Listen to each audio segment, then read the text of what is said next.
बार घुसपैठियों पर मार, अवैध कब्जों पर सबसे बड़ा प्रहार। 1000 बांग्लादेशियों की तोड़ी कमर, 600 से ज्यादा घरों पर दौड़ा बुलडोजर। रेखा गुप्ता ने योगी मॉडल से दिल्ली में कब्जाधारियों की शामत ला दी।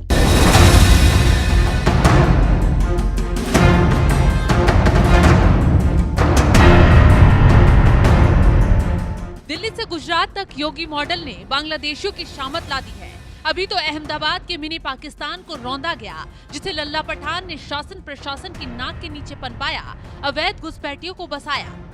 लेकिन जब पीले पंजे की जद में आया तो बांग्लादेशियों की पूरी बस्ती को तुरंत सरकार ने मिट्टी में मिलाया।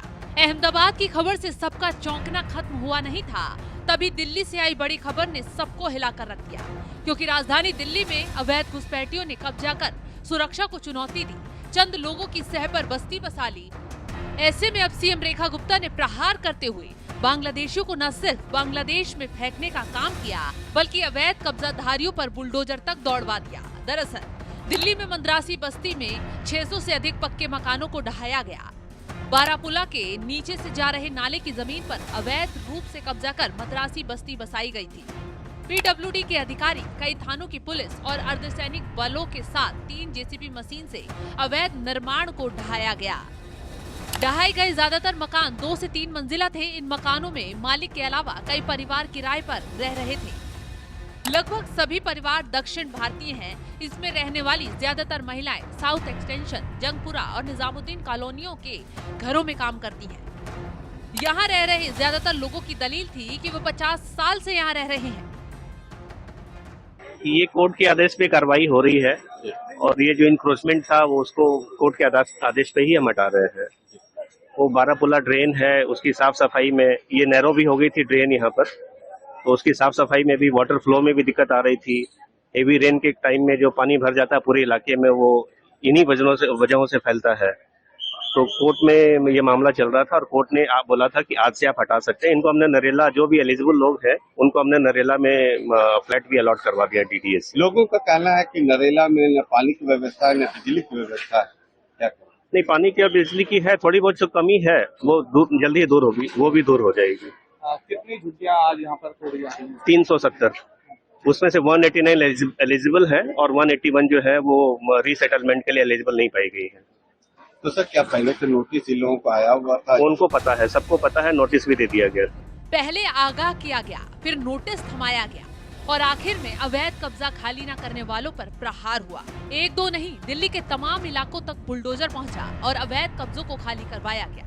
हालांकि प्रशासन जब कार्रवाई के लिए पहुंचा तो न सिर्फ लोगों ने कार्रवाई का भरपूर तरीके से विरोध किया, बल्कि कार्रवाई में पूरी तरह टांग अड़ाने की कोशिश की गई। इस पर सियासत भी पूरी तरह होती नजर आई। लेकिन सीएम रेखा गुप्ता ने साफ संदेश दिया, कोई चीखे या चिल्लाए, कुछ होने वाला नहीं।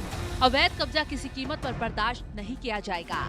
इसी का नतीजा है कि दिल्ली की सुरक्षा को घात लगाने और अवैध कब्जा कर प्रशासन की दिक्कत बढ़ाने वालों की कमर तेजी से तोड़ी जा रही है। बांग्लादेशियों पर हर रोज हर वार तगड़ा प्रहार हो रहा है। योगी मॉडल से सबको दौड़ाया जा रहा है, अवैध कब्जों को मिट्टी में मिलाया जा रहा है। दिल्ली में 1-2 नहीं बल्कि 1000 से ज्यादा बांग्लादेशियों पर भी तगड़ा प्रहार हुआ। ये तो अभी शुरुआत है, क्योंकि दिल्ली में बांग्लादेशियों की सफाई के लिए बहुत बड़े लेवल पर ऑपरेशन चलाया जा रहा है। न सिर्फ उनके अवैध साम्राज्य को ढहाया जा रहा है, बल्कि धरपकड़ कर बांग्लादेश में अवैध घुसपैठियों को फेंका भी जा रहा है। जानकारी के मुताबिक दक्षिण दिल्ली से अब तक 67 से ज्यादा अवैध बांग्लादेशी डिपोर्ट किए जा चुके हैं। दक्षिण दिल्ली जिले से 60, दक्षिण पूर्वी जिले से 64 बांग्लादेशी पकड़े गए हैं। उत्तर पूर्वी जिले से 9, बाहरी दिल्ली से 99, नई दिल्ली से 4, रोहिणी से 15 बांग्लादेशी पकड़े गए। सेंट्रल से 58, उत्तरी से 68, पूर्वी से 7, पश्चिम से 27, शाहदरा से 6, द्वारका से 48, पश्चिम उत्तर से 31 बांग्लादेशी पकड़े गए।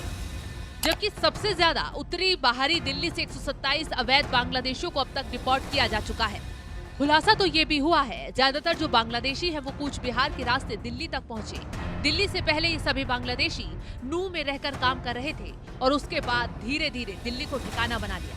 लेकिन पहलगाम आतंकी हमले के बाद सीएम रेखा गुप्ता इनके खिलाफ सख्त हुई और फिर दिल्ली पुलिस घुसपैठियों का नेटवर्क तोड़ने में तेजी से जुट गई। इसी का नतीजा है अभी तक 1000 से ज्यादा घुसपैठियों और उन्हें यहाँ बसाने वाले सिंडिकेट का भंडाफोड़ किया जा चुका है। ये सिंडिकेट अवैध बांग्लादेशियों को देश में अवैध तरीके से प्रवेश से लेकर उन्हें राजधानी तक पहुंचाने और यहां उनके जाली दस्तावेज बनवाने दिलाने तक में मदद करते हैं। बताया जा रहा है कि 500 और अवैध बांग्लादेशियों की पहचान अलग अलग इलाकों में कर ली गई है, जिन्हें डिपोर्ट करने की तैयारी चल रही है। तो ये बांग्लादेशी देश के लिए न सिर्फ खतरा बन रहे हैं, बल्कि कई राज्यों में बवाल, हिंसा में शामिल रहना, अपराध को अंजाम देना, लूटपाट मचाना, तमाम केसों में बांग्लादेशी पकड़े जा रहे हैं। मतलब साफ है, अवैध घुसपैठिए भारत की सुरक्षा के लिए बड़ा खतरा तो है ही, ये आसानी से आतंकी नेटवर्क का हिस्सा भी बन जाते हैं। चंद पैसों के लिए कुछ भी कर गुजर जाते हैं। सबसे हैरान करने वाला खुलासा तो ये है कि पाकिस्तान खुफिया एजेंसी इनका स्लीपर सेल के तौर पर इस्तेमाल करती है, क्योंकि ये चंद पैसों के लिए बिक भी जाती है। इसलिए इन्हें यहाँ से खदेड़ना बेहद जरूरी हो गया है, क्योंकि इन्होंने जाली दस्तावेजों का सहारा लेकर जो खेल खेला है वो हर किसी के लिए खतरे से भारी है।